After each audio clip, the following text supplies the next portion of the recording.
I first got up close and intimate with my guest today in the confines of a very small changing room in a boutique in Kensington Market. Now you may be thinking, that's way too much information, Stephen. But don't worry, he wasn't even there. Now, I feel gratitude to all my guests after we've met and had these countercultural conversations. But in this case, I felt grateful before our conversation. All will become clear in this episode of the Bureau of Lost Culture. I'm Stephen Coates. Welcome. Or welcome back. Step inside the dusty bureau and take a seat. For here, amongst the tottering piles of books and records and film canisters, are tales of the underground, oral histories and rare testimonies. Now, if you sign up for our bulletins at bureauoflostculture.com, I'll write you the odd letter and you can hear many more of these tales. Thanks to those who've already joined us, supported us, reviewed us, recommended us, or egged us on in any way. That makes all the difference. Keep it coming. If you're listening to this in spring 2023, you might like to know that we will be live at the beautiful heroin Literary Festival on June the 1st with 3 events and some very, very special guests. You can check out details of that too at bureauoflostculture.com. We're hoping to venture further afield and further abroad this year and next. Now, speaking of abroad, several recent programmes have featured the American West. But today we're back in Blighty, in the English West, or to be more precise, in the English Northwest. Back in the musical metropolis of Manchester, to hear about the life and times of a guest who grew up and blew up there in Moss Side. He was a member of some of the most influential post-punk bands, Magazine, The Birthday Party, and then The Bad Seeds. He's collaborated with a whole range of artists, including Diamanda Galas, David Lynch, Nick Cave, Jarvis Cocker, Atticus Ross, Depeche Mode, and many more. He's written film scores, made films himself, made many solo records, and he recently published an extraordinary memoir of his youth.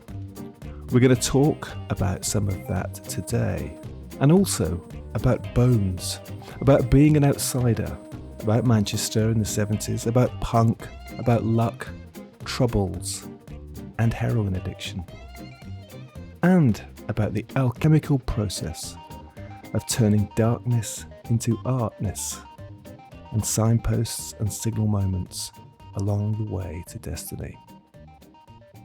Here he is, the Jazz Devil, Barry Adamson. Welcome to the Bureau of Lost Culture, Barry. Hi, Stephen. Nice to be here. Last time I saw you was in the British Library. That's right, yeah. And you very graciously came to help us make an X-ray record. It was great fun to do that. I think it was 3 years ago. I was going to say, I thought it was 3 years just before things went south. Pre-COVID PCs on Key Corney. PC. You put out 2 albums and a book since then. You've been busy, right? A bit of time to kill, yeah. Barry, that evening, obviously, we did that event about bone music and these records made on X-rays. And I was actually thinking when I was reading the book, memoir, I realised that actually bones and skeletal stuff is quite a significant part of your story, isn't it? I tried to explain a little bit of that on the night, but I thought that it is the place, but at the same time, it wasn't the time to go into it. But I could see definitely how, as a point of reference in my own life, things had suddenly come in an incredible full circle. I think I was offering you X-rays of bone replacements as opposed to bone. But why was that such a significant part of your early life in particular? Right? Well, I suffer from a rare disease called Olliers, also known as dyschondroplasia, where it affects the long bones, that is the arms and legs. So the shoulders and the hips are quite vulnerable, and it kind of means that you don't get really the same bone growth. So therefore I was born with my hips not connected, sockets to the joints, and likewise in my arms. So I've kind of had a life of being very aware of that. I mean, I started to have operations from the age of 3.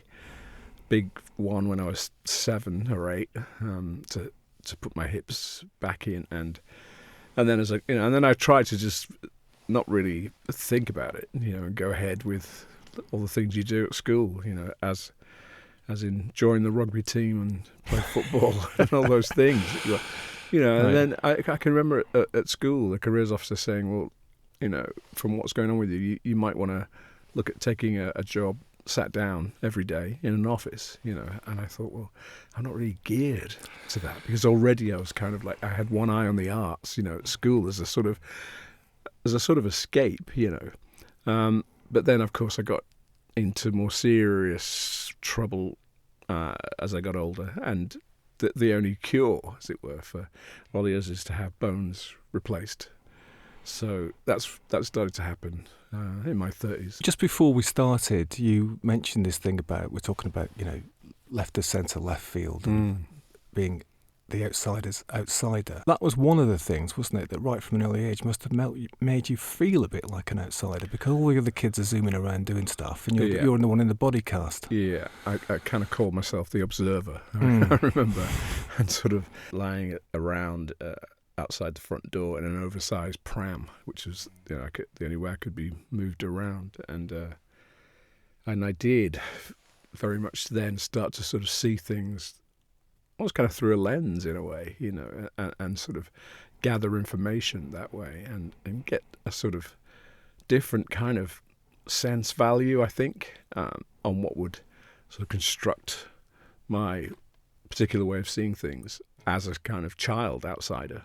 And I know we're not talking about race, but that played a part as well as being the observer, being mixed race. So I had one eye, on the white race and another eye on the black race, and kind of hung around in the middle, like looking at this black and white world, as it were. Which, I can kind of join the dots now I'm older, and see kind of where I've come from. I do want to talk about race, actually, because that was my second point about in terms of being an outsider. You just sort of said it, really, I guess, because by virtue of being mixed race, and this is in the, well, you're born in the late 50s, late 50s, right? Yeah. So early 60s and 70s, a sort of, I get the impression it was a kind of tense time in this country and in certain parts of this country, wasn't it? It's very difficult to not be white. And I think as well there was an almost, and I've experienced this recently in a situation I don't need to go into, but where you're kind of not seen. So there's a kind of invisibility policy adopted. So, rather than like look at you and take in all the information, I look past you. I don't sort of look at you at all. And I can remember this very strange feeling of almost being discounted and not seen, which does affect a person, of course. I see it now.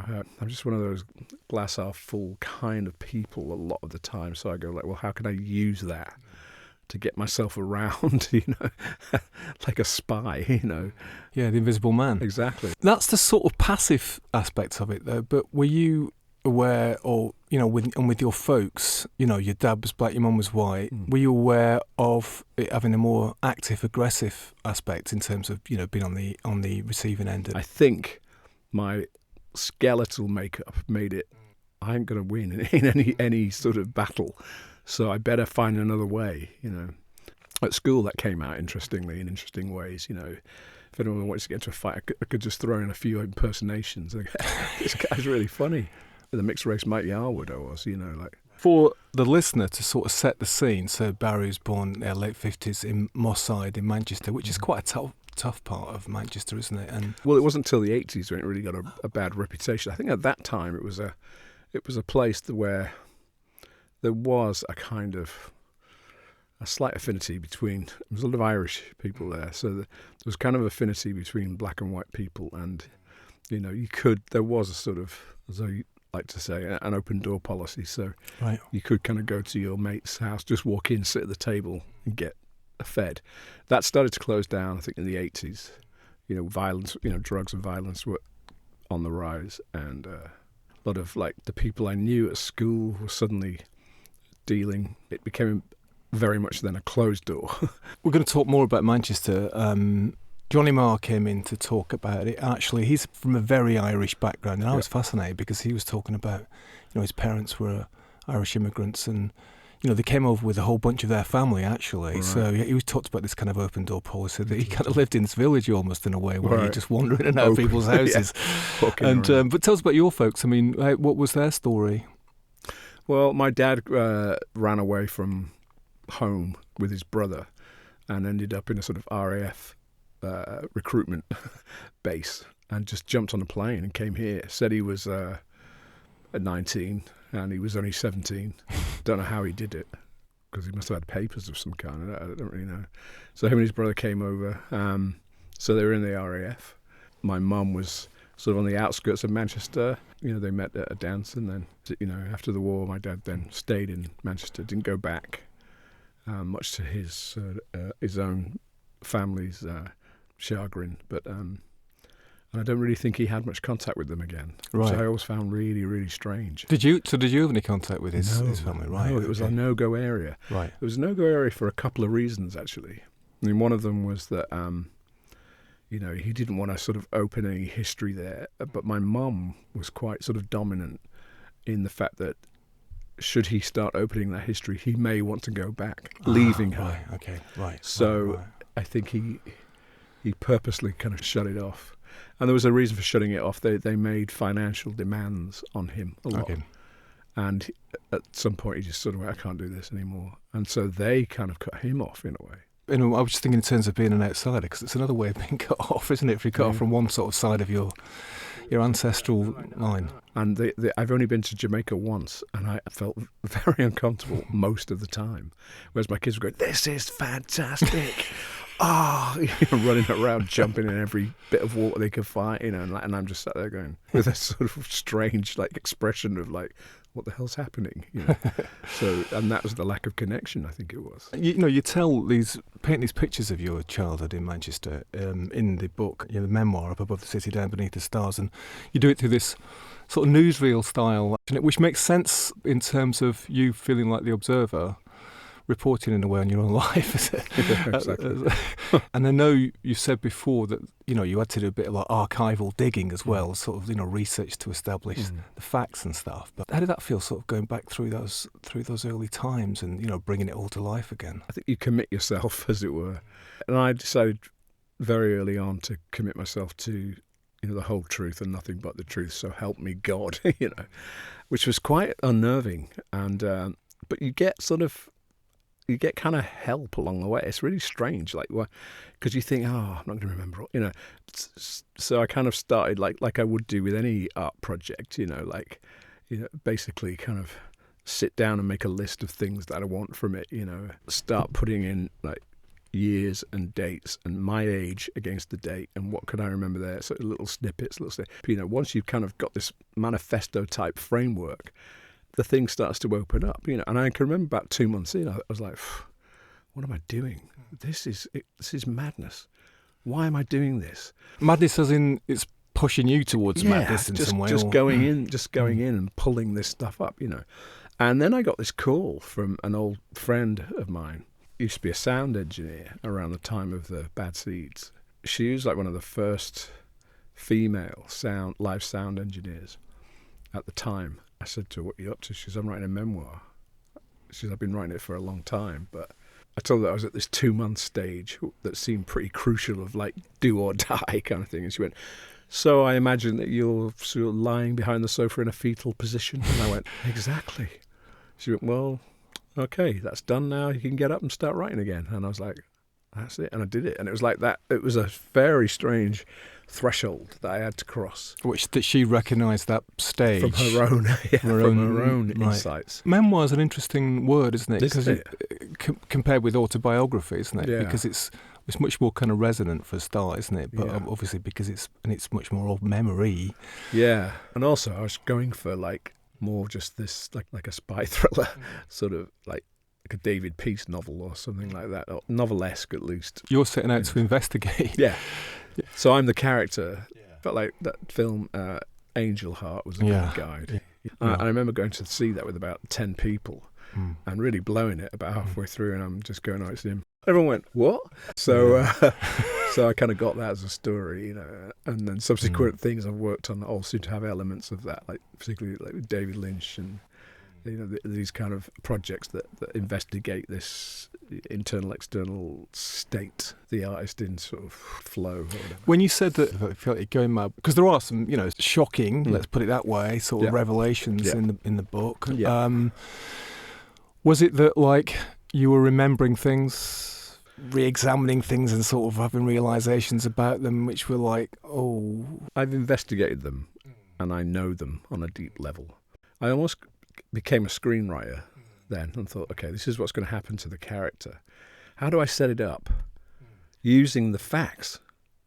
Because like I couldn't ignore certain things like events and circumstances and dates and that had this incredible, strong, ironical sense of the darkness of the things I knew that I had to sort of reveal. And I thought, if I do it that way, maybe like people will understand the language, if you like. And I was hoping to at least, not in a, well, maybe in a manipulative way, in the sense that the way a film director manipulates you to go and sit in the dark with total strangers, there'd be some sort of empathy and then sort of go around it that way. It needed to not ignore the brutality, and above all, I was desperate to try and not put it across as a victim, So I don't know if I achieved that, but it doesn't come across as a victim, and I think we should operate a no spoilers policy as well.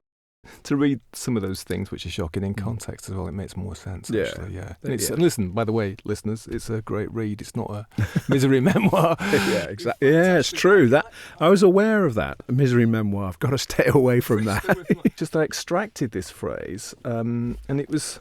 This applies. I thought this might apply to the whole of the book, or in a way, maybe the whole of your life, which is the evolution of luck and trouble all the way through.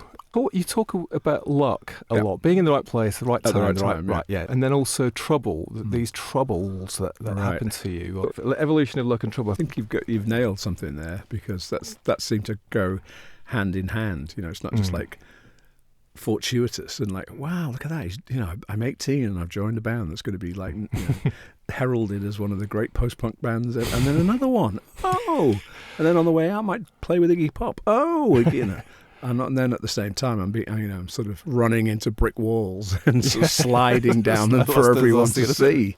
Johnny Marr talked about a similar thing, but in a different way, because he talked a bit about this thing, which he said was signposts along the road. Yeah. About when he was about 6 or 7, maybe going out with his folks and past a shop window, and he looked up and he saw a guitar. Bang, something happened. You know what I mean? That was it. Yeah. That was the moment. And he talked about his meeting Angie's wife and being outside the Manchester Apollo. Mick Fleetwood gets out of a limo. Right, he's round the back because he used to sneak in with his mates through the fire door. Yeah, I know exactly where. Fleetwood Mac were playing and this limo, and Mick Fleetwood gets out when he's got it might have been Christy might have been Stephen Nicks. So he's got a woman on either arm anyway, right? Exactly, and he's drinking a glass of red wine at the same time. And Johnny was like, ding. That's me. Yeah. I want it.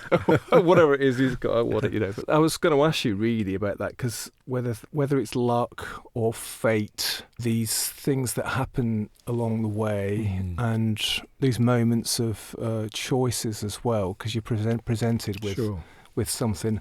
I think you go to see Goldfinger with your folks when you're 6 or 7 years old. Yeah. Tell us about that. That was the same moment as Johnny Marr singing the guitar and me hearing, John Barry's score and almost suddenly going like, what the hell is that? Yeah, and the whole experience really of the oversized picture and the colour, and also just the way emotions were being expressed through this other medium. Like I could tell something was going to happen because the music informed me, and then something else might sort of be going along, and I'm going like, oh wow. Obviously that's me articulating it now, and at the time I just knew that this is something I want to do. And then I'd go home and there'd be like Danger Man on the TV, and I'd go like, oh, I wonder what the music's doing. And I'd listen to Edwin Astley's score and just think, oh my God, this is, and then see his name on something else, and then try and like hear, but then at the same time, pop music was coming through the radio in a very strong way because everything seemed quite individual. So, if it be the Beatles, if it be the Rolling Stones, if it be Elvis Presley, so all those things had these different qualities to them, but they were still music. So I kind of made this strange filmic link between pop music and film, but more this sense of the signposting, as Johnny Marr said. That's a signpost. That's something that's affecting me in this way that I cannot deny. I know it's easy perhaps to see them in retrospect, isn't it? These along the way. I mean, James Hillman's, the now sadly dead psychotherapist, got this thing about calling. He describes it, and it's almost like your future is calling you in some way. Interesting. And it gives you these kind of clues, and you can sort of take them or not. I mean, I think it certainly for me, sometimes I'm unaware of that, and then and I've not taken them. I've chickened out in some way. Oh God. Regret, Felt left with a regret. Can you pass me a phone? I've just got a few calls to make. I know, but something else then perhaps supersedes that and goes like, well, if that had happened, would that have happened? Maybe there's a few kind of things laid out, like choice, as you say, choice, and you have to kind of find the one for you. Or go back to sort of luck again, and maybe it's not luck. Maybe it was all predetermined, destined. This is what you have to do, and I don't even quite think I'm there yet. Right. It might start to really happen for me when I'm about 70. I don't know why. Do you have a feeling of that? Yeah, I do. Yeah. That's where the thing will open, and that's it. All this other stuff is like building blocks along the way, and then the exasperation of them kind of not really hitting the bigger sweet spot, and then going again. Okay, well, let's go again. Yeah. All right, let's go back to Manchester then. So often in this programme we talk about the counterculture in inverted commas, as opposed to counterculture, which has always been there. So this is the 60s and 70s in Britain. Sure. It's not the hit Ashbury, it's not Carnaby Street, but what was Manchester like at that time? Well, it was very much a black and white world as far as I was concerned. It was still kind of reeling, from the war, late 50s. It was still kind of putting itself together, and pop music seemed to provide at least a glimpse into something for me, like a velvet suit, really? With a ruffled shirt? What? Okay. No, my dad going off to sort of his job at Glover's Cables to sort of make these huge spools that shipwire could go, velvet suit and a ruffled shirt and hair that kind of came down the front of your eyes and on all the rest of it, was unheard of. So I think I talk about in the book about hearing music from down the street at the local strip joint, the Poco a Poco, and just hearing this drum beat, lying awake at night, sort of hearing like a Russ Meyer kind of atmosphere going. I'm thinking, what is going on? Why does that sound so great? Were you surrounded by music? I mean, was it like in your family home? And well, I had a sister who was 9 years older than me, so she was kind of like the jukebox informant, So anything that came in would be, listened to by her, and I would kind of get seconds on it, So I'd hear all the Beatles, particularly the Beatles and the Rolling Stones, which she was a fan club member. So you get all these weird records. It's John. She had the fan club records. She had the whole thing. Flexes, right? So the whole thing. I wish I still had them. Yeah, and the radio was on all the time. My dad was kind of obsessed with the radio. Like in any room he went in or the car, he would like turn the dial and find something, which I'm very grateful for actually, because it was a sort of a leveler, and it kind of seemed to bring us together. Without the sort of tensions, right, that everyone was trying to deal with. My own physical, emotional tensions, and my mum and my dad's kind of standing in society, and this kind of these kind of things. Johnny talked about the fact. I mean, obviously his Irish background, so that it's got that traditional thing about music's a big part of it anyway. But he was sort of saying that, also for his folks that there was a big club scene in Manchester. Not like, there's all these different kind of Irish clubs, and there was Jamaican clubs, and there was the ethnic clubs. Yeah, exactly. That there's kind of quite a wide range, quite a wide palette of sounds and stuff that he was hearing. Well, I wasn't hearing so much of the Jamaican clubs. I kind of picked up something, like with my dad had these two friends from the RAF, and they would come over, and hang out, and so I was very intrigued by this whole thing. So, and my other thing was going to the barber shop with them, which is still, of course, a huge tradition now. Because it was of its own thing, and I couldn't understand a word that anybody said, and I found it absolutely fascinating to sit there and try and undo the dialect things. So that was good, but I knew that this was going on through photographs.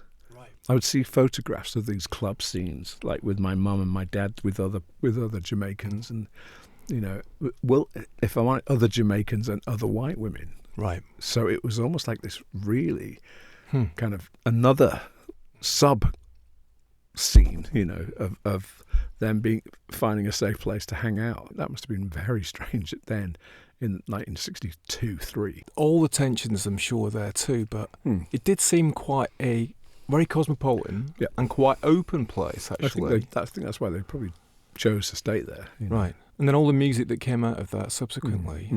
So as you grew up during that decade, what about books and other, like clothes and record stores and bookshops? Later, when I got walking again, okay, I felt I could at least get into, the latest fashions, which I also thought was a way of to be recognised by your social group or whatever.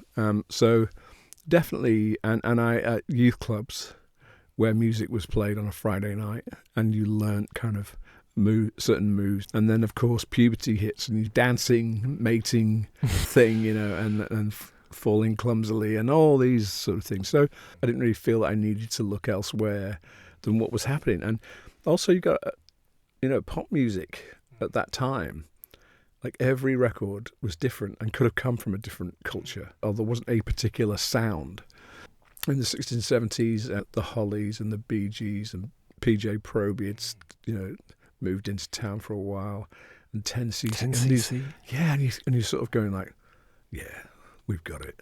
Yeah, Manchester's got it, right? We've got it, yeah. This was a place where things did happen, in the music scene particularly. As has proved to be the case, time and time again. Yeah. Johnny told me this funny thing about him being in his bedroom listening to kind of prog and stuff, and his sister banging on the door and saying, "What's that boring shit you're listening to? Listen to some of this," and then making him listen to like chart stuff or disco and stuff like that, crashing in. And was that like that for you? So there was the early 70s, all that. So there's that sort of really serious prog thing going on, wasn't there? And then some very cool art school stuff at the same time. Art school stuff at the same time, yeah. But before that, there was Motown as well. My sister was very much into Motown, so that put a whole new spin on things. Like how music is made in a whole other way. As well as the sort of esoteric moments from Slade, which are incredible records. You talk about Alice Cooper's band, the original one, that record. So I felt like I was armed with these different idioms, if you like. To go back to Johnny Marr's thing, what was defining moment for me was going with a friend to see Wishbone Ash and leaving, because we just thought this was boring. This is boring. I'm sorry, Wishbone Ash. I'm sure, I'm sure there's some great stuff in there. And then walking down the street past the Midland Hotel, and this limo pulling in, and Roxy Music pile out, dressed as Roxy Music, and same thing. It was like that, I want that. Yeah, make me a deal and make it straight, all signed and sealed. I'll take it.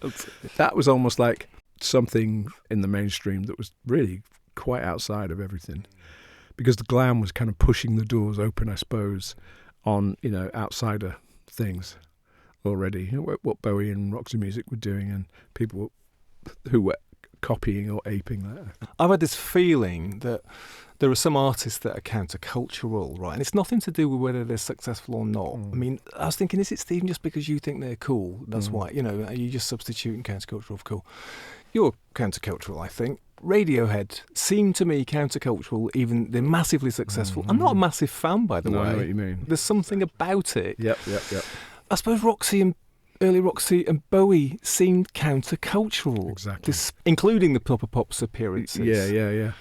Well, I think that's where I'm getting a grasp of like the way forward, the way to go, and I'm still like, I still will listen to Bowie and Roxy music as a kind of guide as to sort of how do I express it, or what would they do, or of course every David Bowie record inside out. You can see them on Top of the Pops, and you can see the audience like nervous, like looking at them, going, "Why has he got his arm around it?" And like, what's going on? What's going on? This is incredible, and it is. It would seem to be belong to sort of some back alley, subterranean club somewhere, and there it is on everyone's TV.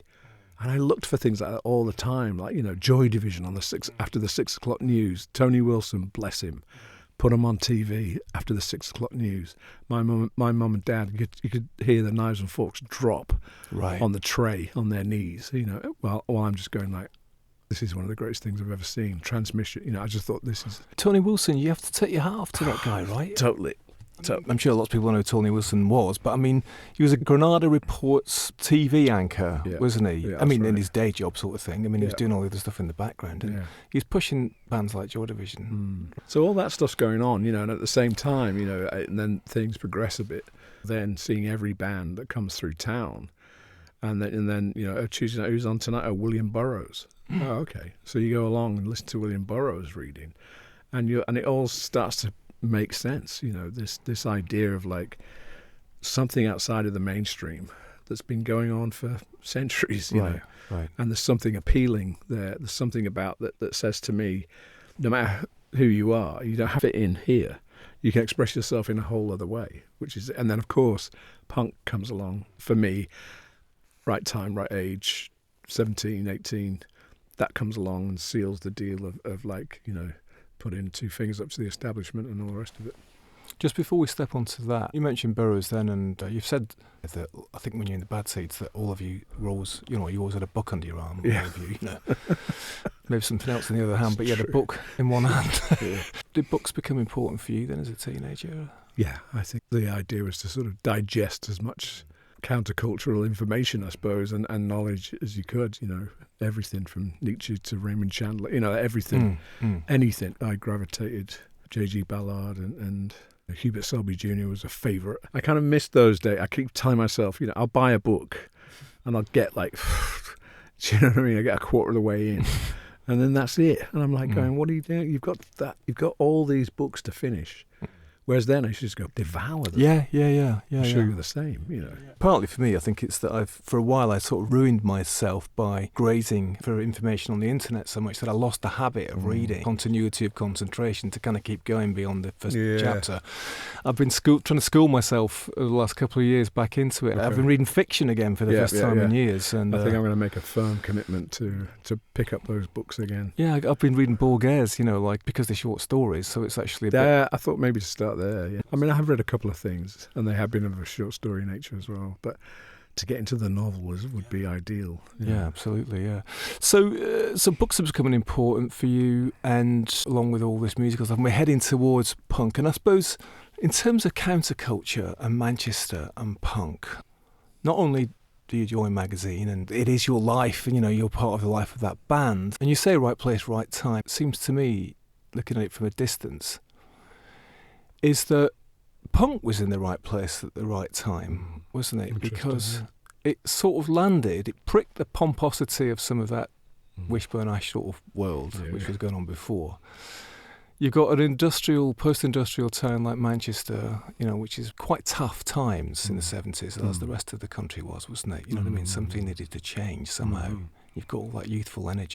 And it all comes together. But the other thing which for you is that you've got all this bass guitar. It's only got 2 strings on it, right? So you can barely play, but you've got the Nous. No. So I've answered the ad by Howard Devoto exactly. for a bass player. And that's punk in itself, Yeah, isn't it? that's exactly what I was going to say. That's the permission of punk. Mm.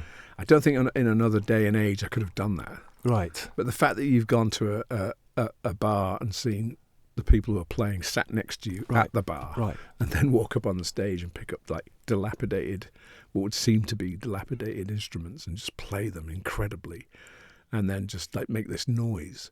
You felt like, like the distance wasn't the same as it was. I explained in the book about going to see Led Zeppelin possibly a week before, and miles away on the stage. These Greek gods appear, sort of thing. But so inaccessible. Whereas like punk was sort of like, yeah, go on, have a go, There's a fanzine, it's written on, a bit of paper, like all this stuff. It made it sort of possible that things could be put into your hands and you could do something with them. So I was very inspired by that, to go and get the other two strings and see what's what. Although I got the impression that you probably would have been able to do it with two strings for a while at least, right? Probably, but getting the other two strings is what got me the job, because I saw the advert when I went to buy the other two strings. Right. Okay, right. Yeah. So then I got home, put the two strings on and said, I'm going to respond to this advert from Howard Devoto, who was in this group Buzzcocks, who were amazing. I'd seen them play and just thought they were incredible. You bought their record from Paul Morley? I bought their record from Paul Morley, the long-haired Paul Morley. Very, not so punk. So I thought, give it a go. And it I stayed up all night and learned, just play like some basic rhythm and boom, boom, boom, that kind of thing. And then when I went the next day, it turns out that just the very thing, the very basics that I'd learned were all that were necessary. So it kind of weaved a little spell within what was going on, I think. And I was offered the job. This is a sidebar with a selection from Barry's memoir, Up Above the City, Down Beneath the Stars. Barry has auditioned for and now joined magazine. After our half gig, The Electric Circus, comprising 3 songs shot by both sides, The Light Pours Out of Me and Captain Beefheart's I Love You, You Big Dummy, and our first official gig at Rafters, where we performed 9, we now have a bigger gig at the Queen Elizabeth Hall, Bellevue. The event, hailed as Punk Comes to Bellevue, runs over 3 days, organised and filmed for the TV show So It Goes by TV presenter Tony Wilson. My dad and my sister come to the show to see what you've been up to. During our performance, it's easy to spot them in the crowd. They're the only black people there. I hope they're okay, but I have to concentrate on freeing myself up, not dropping notes, performing like an old hand rather than a newcomer. We play Motorcade, and the audience doesn't quite know what it's being hit with. Howard is all makeup and staring eyes, which he uses to his advantage as he plays hide, seek and confront with them, jumping in and out of the shadows to deliver body blow after uppercut after right cross. We have them. The Clash are the headliners, supported by Susie and the Banshees. The night after we play, me, Willie Trotter and our mate Jimmy Ellis go to see the Clash perform. After the show, Clash guitarist Mick Jones comes over to me at the bar and asks if I'm Barry Adamson. Willie presses his elbow hard against mine to mark a "what the fuck is this really happening" moment. I say, "Yeah, Mick Jones, right? Great show." He goes on to tell me how great the bass playing is on The Light Pours Out of Me. It reminds him of Motown. "Do you want a drink?" I ask. "Double whiskey and coke," he says, watching me gulp the request down. Mick tells me there's an after-show party and he invites us all to it. Trotter and Ellis are beside themselves.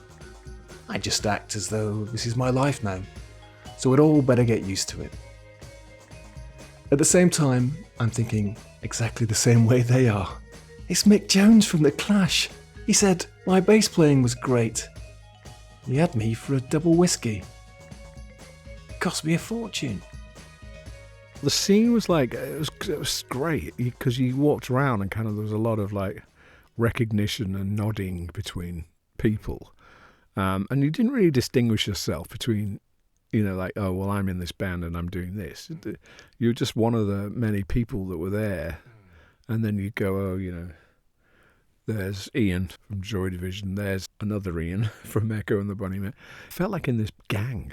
Suddenly you were in this big gang and you could kind of hang out. You were suddenly visible, to go from where we're talking about where things have come from. You're kind of visible now, You don't make a big deal about the race thing at all in here. And, you don't mention it in this conversation that much. And one of the things about punk was that wasn't an issue so much, was it? There was a sort of honouring. Punk people honoured people like, Jamaican reggae musicians, and knew that there was an important place in history that you can't ignore. That being a subcultural setup that played, against what was going on, like politically and all the rest of it. That gave another sort of sense of belonging. But also there was kind of like, you would see the rise of the National Front as well. I think I describe in the book, like when the National Front came to one gig. And I thought, oh shit, this is me. Everyone took two arms and kind of waded in there and got rid of them. I think there was more social situations, acceptance of similarity rather than like looking for the differences all the time, which is very much like the thing now, isn't it? I'm going to skip a bit because, you got your time in magazine, you make these albums, make hit singles, you're on tour. Mm-hmm. And I wanted to, if it's all right with you, I wanted to go to another sort of patch of darkness, which you talk about, which is heroin, right? And how that becomes one of the things, if you like, which kind of takes you down. I mean, you talked about metaphor which you use about, okay, you've had a lot of success and creatively and some commercial success, but then you've also hit the brick wall and slid down, right? That was it. Talked a lot about drugs in these programs, but mainly in terms of like psychedelia, and I've shied away from it, I realise, because there's always that fear of somehow glamorising it, like inadvertently or whatever. But is it something that you can talk about now, like addiction period, and actually how it fed into what happened next? I can talk about it very easily, actually, now. So what happened? The man with the golden arm. Exactly. It's all relevant. It all ties in. Yeah. That's why that was called that. Yeah. The man with the golden arm, listener, by the way, was one of Barry's first solo records. Based on the Nelson Algren book from the Otto Preminger film where Frank Sinatra plays a heroin-addicted drummer. And I was inspired because I saw myself in the role, So, but heroin was a way to shut down the central nervous system. And since a child, with whatever's gone on, things we haven't talked about, which we'll find out in the book, and this condition as well, the bone condition, something was able to stop the pain, and it's a painkiller, and a very addictive painkiller. So therefore, I thought I'd be spared the idea of like you will become this addicted person who will sell their grandmother to get, more. And which is like, I didn't do that. But of course, I went down that path that went darker and darker, which I detail very much in the book. And in the book, I've got to say, it's some of my favourite passages because I felt it by that stage, it was safe to almost become slightly absurd, because the notion of being on this drug every day is absurd and life-threatening. So I wanted to bring those things into the book. And very simply, shuts down the central nervous system like nothing else. And it was evident in the first operation that I had. The pre-med went in and everything stopped. Right. Every worry stopped. Right. Every fear, every kind of idea that I was different stopped, and all that stuff. And I think all of that time using was spent trying to get that back. Get back to that. Yeah. Was there any pleasure? Well, it's difficult to say, really. I don't want to encourage people, because if you have your central nervous system shut down, you're in a very sort of, you're in the womb again, and if that's pleasurable, that you don't feel pain or you don't feel anguish or you don't feel, but that doesn't last very long at all. In fact, the first time that you realise that you need more heroin that's it. You've kind of entered hell officially, because you're now in that place where, and I mean, I had to go through all the things that any addict who's now recovering from addiction went through, as I detail in the book. Very blessed to be sort of almost 35 years away from that, and I kind of see now it's just this part of my life that I dedicated myself to, but I'm not bigger than it. That was the thing, you see. I thought I could master it and be okay, and like mastering playing the bass guitar with 2 strings, all this kind of stuff, the luck and the thing, but no, they were the troubles. Right, That's the troubles. troubles. Yeah. We talk about it in terms of this desperate thing, and at the same time, your life is very exciting, isn't it? I mean, in some respects, you've catapulted into this successful band. It's cool.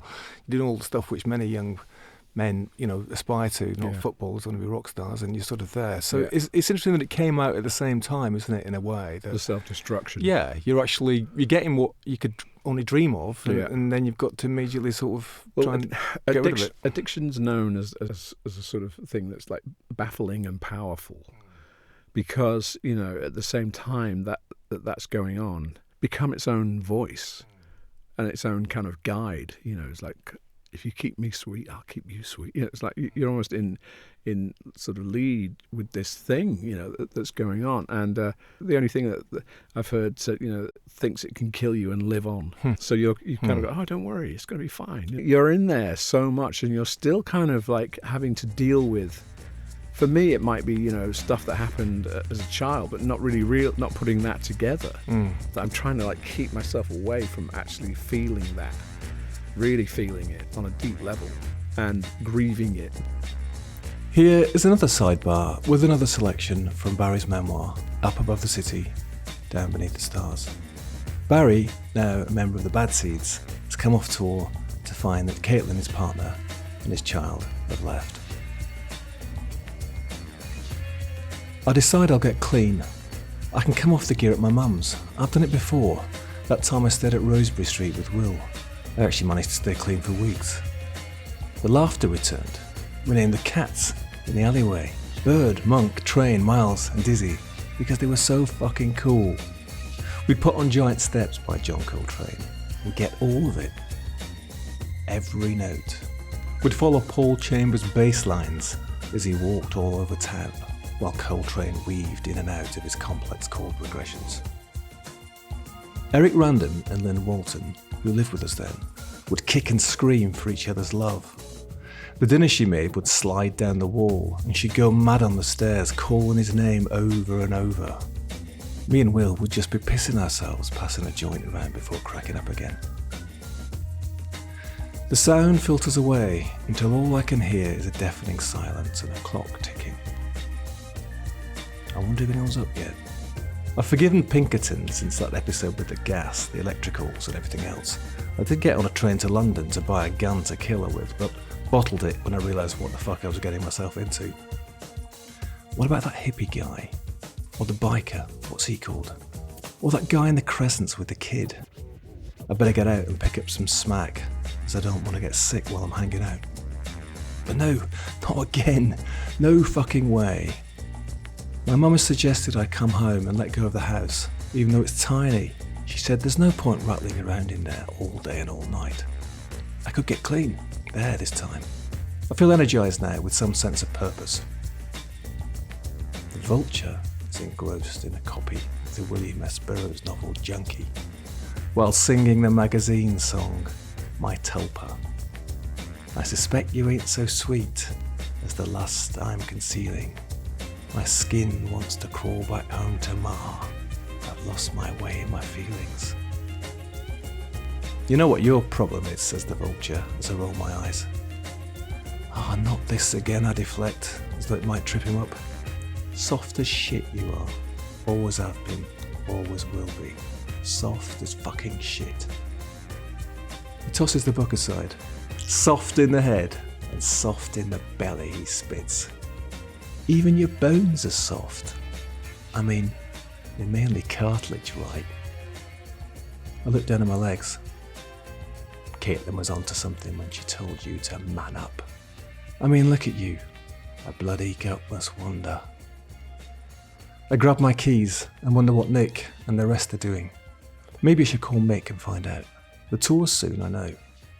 I can't wait to get back to the black moods, the bad seeds. To get back to what you said though about all the success and you still sort of want trouble. I think that there's also a term that's used in addiction of tragically hip and fatally cool. So you've got this thing going on. I go, well, look at Miles. Look at Bird. Chet Baker. Look at Train.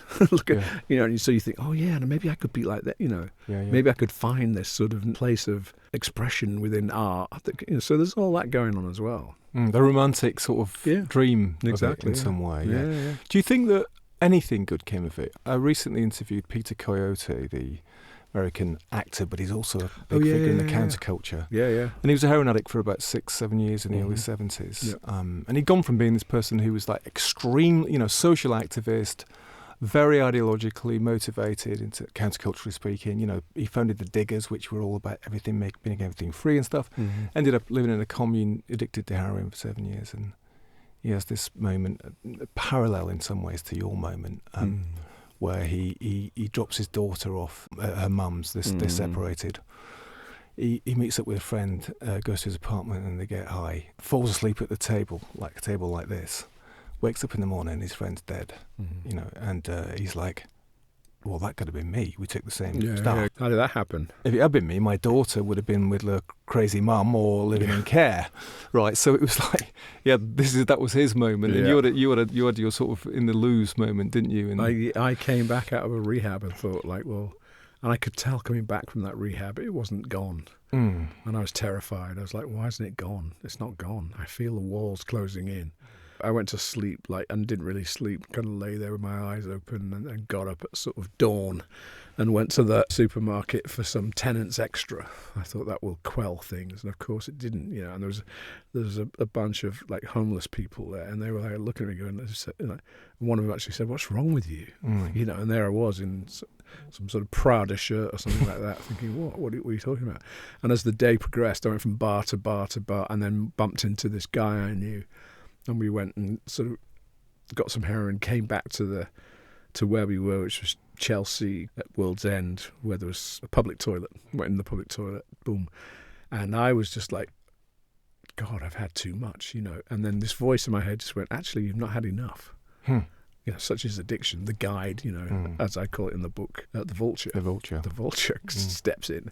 And so I do take some more, and that's it. I'm gone. And the guy I'm with sees me dead, as opposed to Peter Coyote, and runs off.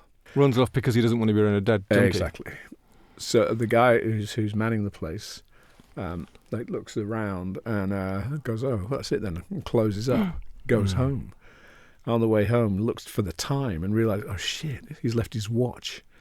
And it's the 22nd of December, so my hunch is that it's going to close for the whole of the Christmas period. So he goes back to get his watch and sees my foot sticking out of the stall. Rings 999, and I go to and they say to me like, well, what's going on here, And I just said, I told them about what was going on and said that I wanted to stop, and that I would go to, get some help. And as soon as I said that, everything shifted. I could tell there was a difference in that bombardment of slow, fast, backwards, forwards voices that were very loud in my head, and that gave me a kind of glimmer of possibility. You did it, right? Yeah. And Peter did it, actually. Yeah. And it's interesting, the reason I circled back to that was, for him, it was, looking back on it, that whole experience was essential.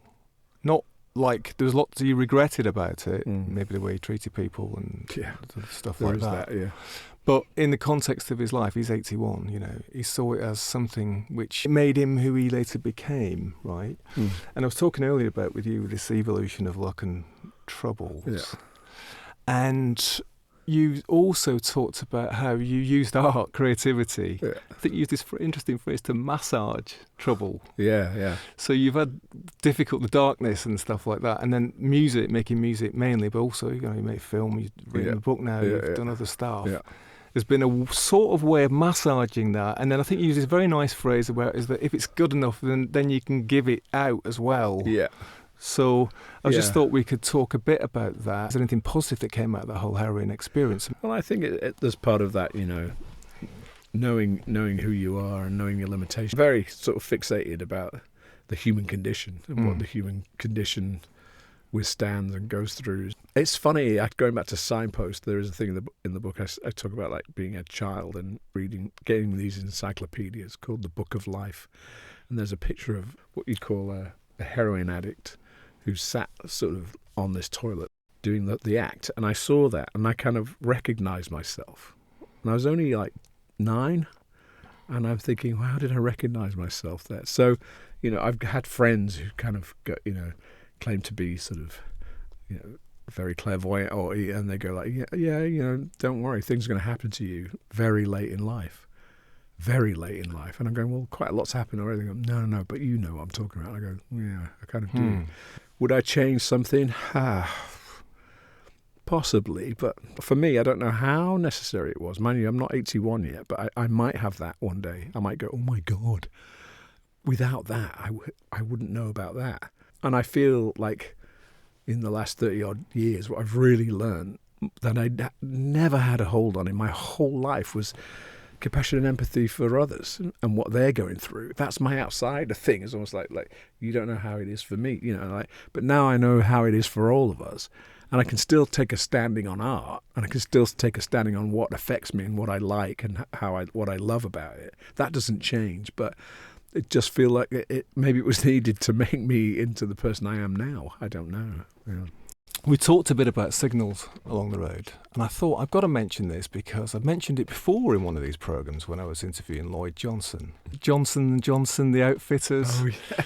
And I come to London and I went in Johnson & Johnson, which is in Ken Market, and it was this place that sold those kind of, as Lloyd says, rock and roll wear for the street. The sort of things that the Bad Seeds wore, these kind of Vegas-y sort of stylish stuff. Right? I couldn't afford it, and also I would have looked wrong in it, right? Anyway, but I'd like to think I could wear it. So I was in a changing room trying a gold lame shirt, and this music started, and I ended up being in there for about 15 minutes. And in fact, so long that the shop assistant came in and was like rattling the curtain, and I think he thought I was shooting up, or maybe that what's going on in there? Hey, lame lad, come on, what's going on? Get out. And what it was is that there was this music playing, and I was listening to it, and I came out and said, digging that music, what is it? And he said, it's this album called Oedipus by Barry Adamson. I spent another 20 minutes in the shop, going through the rails and stuff, like listening to this record. That was a signal moment for me because I was making music, but I didn't know how to make an album, right? Okay. And because I'd make some tracks which sounded like they were 1930s jazz tunes. Yeah. Then I'd do something else which is a bit Eric Satie, and then I'd do something else which is a bit like a 60s pop tune. Or fits to me. And then that album, it sort of set me free because it's sort of... Yeah, you can go anywhere. You can go anywhere. Punk gave you permission. So listening to that album, it sort of gave me permission to make an album or give me this sort of ability to imagine an album. The context. The context, yeah. And then my mate, Glenn Duncan, had written this novel, I, Lucifer, so I made this album, which was a soundtrack to a novel. Brilliant. You've done so many albums, and we didn't really get a chance to talk about Moss Side's story, which is an important part of this story because it's the phoenix out of the ashes. Phoenix out of the ashes. So maybe we can come back at some other time to tell us how the phoenix rose from the ashes and where it's off to next. But for now, Barry Adamson, thanks very much for coming to the Bureau of Lost Culture. Thank you, Steve. It was a pleasure to talk to you. We're going to have to leave it there, alas, although there is a lot more to say. I barely felt like we scratched the surface. I'll try to persuade Barry to return one day to hear more about how the phoenix rose from the ashes. Now, if you know Barry's work, you know he's a genius. If you don't, you're in for a big, dark treat. Oedipus, the album, will always be special for me for obvious reasons, but there are so many great things to check out. You could start with Memento Mori, this anthology, 1978 to 2018, 30 years of music. Check out that at barryadamson.com. And of course, that wonderful memoir we've been talking about, Up Above the City, Down Below the Stars. Thanks, of course, to Barry, to Adrian, Esmeralda, Rachel and Soho Radio, and to Shane for setting things up. And thanks to you for joining us and spending some of your countercultural time listening. Come back for more, bureauoflostculture.com. Let us know which countercultural characters you might like to hear about. Share your stories, inspirations and thoughts. Now, let's finish with some more Barry. This is the Big Bamboozle.